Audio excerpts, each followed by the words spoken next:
तमिलनाडु में, असम में पूरी चुप्पी है, लेकिन बंगाल में आप सीए का मुद्दा उठा रहे, कह रहे पहले कैबिनेट डिसीजन से करेंगे, क्योंकि आप हिंदू वोटर्स को अपनी तरफ करना चाहते हैं, आप ध्रुवीकरण करके यहां पर चुनाव जीतना चाहते हैं। ये कांग्रेस से लेकर टीएमसी सबका आरोप है। जवाब दीजिए, तमिलनाडु में, असम में मौन क्यों? उसी कानून पर जिस पर सबसे ज्यादा अपनी पीठ थपथपाते हैं गृह मंत्री। देखिए अंजना जी, पहली बात तो है आप कलकत्ता में हैं और आप खुद बहुत महत्वपूर्ण स्थान में हैं। आप लोगों से बात भी की होगी और आप जान पा रहे होंगे कलकत्ता में पल्स क्या है। भारतीय जनता पार्टी की लहर को आप महसूस भी कर पा रही होंगी।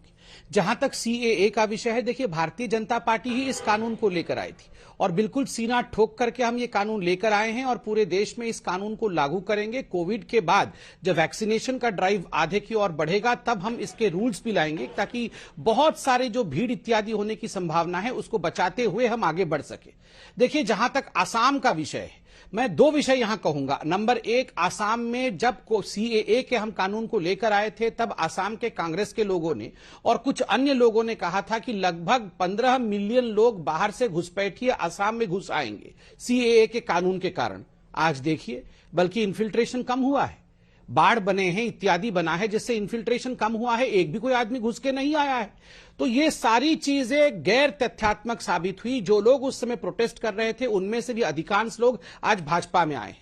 आसाम को लेकर सबसे बड़ी बात है, देखिए हिपोक्रेसी और डबल स्पीक कहां है, वो कांग्रेस पार्टी में है। मैं डॉक्टर मनमोहन सिंह उस समय तत्कालीन आसाम से केवल मेंबर ऑफ पार्लियामेंट थे, बाद में वो प्रधानमंत्री बने। 2003 18 दिसंबर का स्टेटमेंट राज्यसभा में पढ़ता हूं।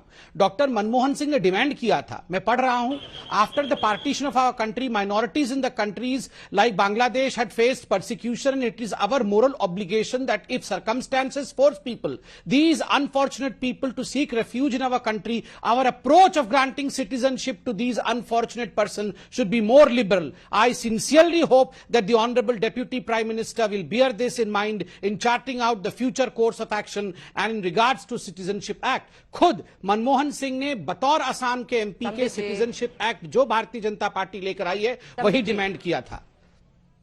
जी संबित जी, जी अंजना जी, संबित जी, कांग्रेस के दोहरे रवैये पर आज बहस नहीं है, बहस आप पर है। एक ही लाइन तो कहनी थी, जहां जहां सरकार बनेगी हम पहले कैबिनेट डिसीजन में सीए ले आएंगे, फिर कौन का सवाल उठाता आप पर। लेकिन आप तो एक राज्य में कुछ और कह रहे हैं, दूसरे राज्य में चुप है। मैं इसका उत्तर देता हूं। अंजना जी देखिए, हर राज्यों का मुख्य चुनावी मुद्दे अलग अलग हैं।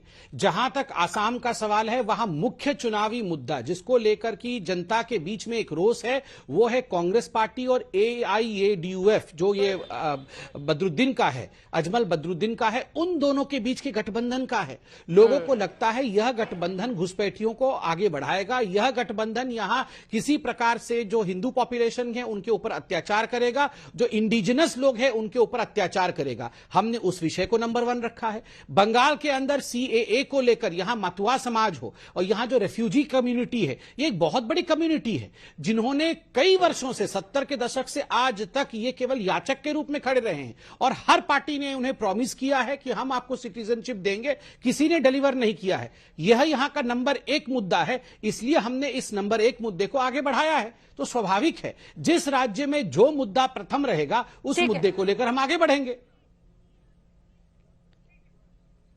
ठीक है, गौरव वल्लभ जी से मैं जवाब ले लेती हूँ, उसके बाद रूपा गांगुली जी सांसद है भारतीय जनता पार्टी की। मैं फौरन आपके पास आऊंगी मैम, क्योंकि जो महिलाओं के लिए 33% आरक्षण की बात बीजेपी ने अपने मैनिफेस्टो के जरिए की है, उससे क्या कुछ हासिल होगा। लेकिन गौरव वल्लभ जी, उनको पता है कहां फायदा होगा, वहां पे बोल दिया। बंगाल में और असम में इसके खिलाफ बहुत जगहों पर विरोध हुआ था, तो क्यों अपने पैर पर कुल्हाड़ी मारेंगे। अंजना जी, इनके लिए मैंने 2 लाइन लिखी आज, कभी हाँ कभी ना, कभी कुछ भी समझ में आए ना। कभी हाँ कभी ना, कभी कुछ भी समझ में आए ना।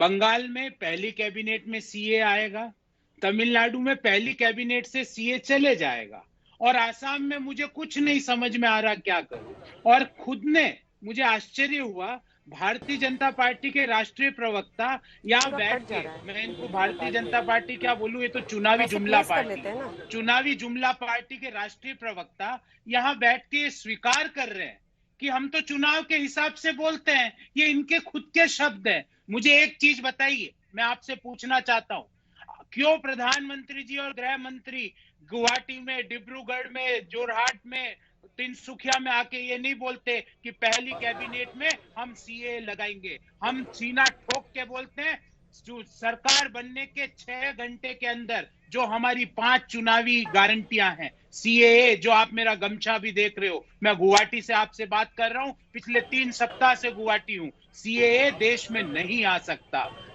असम में नहीं आ सकता। हर महिला के खाते में 2,000 रुपए प्रति माह जाएंगे।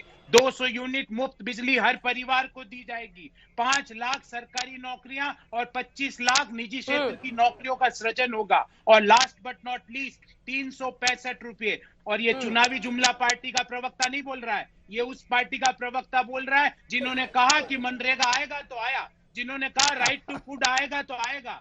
चाय बगान के हमारे माताओं, बहनों, भाइयों को 365 रुपए प्रतिदिन दिए जाएंगे। क्यों नहीं प्रधानमंत्री जी में इतना साहस आता कि जोरहाट में खड़े होके बोले?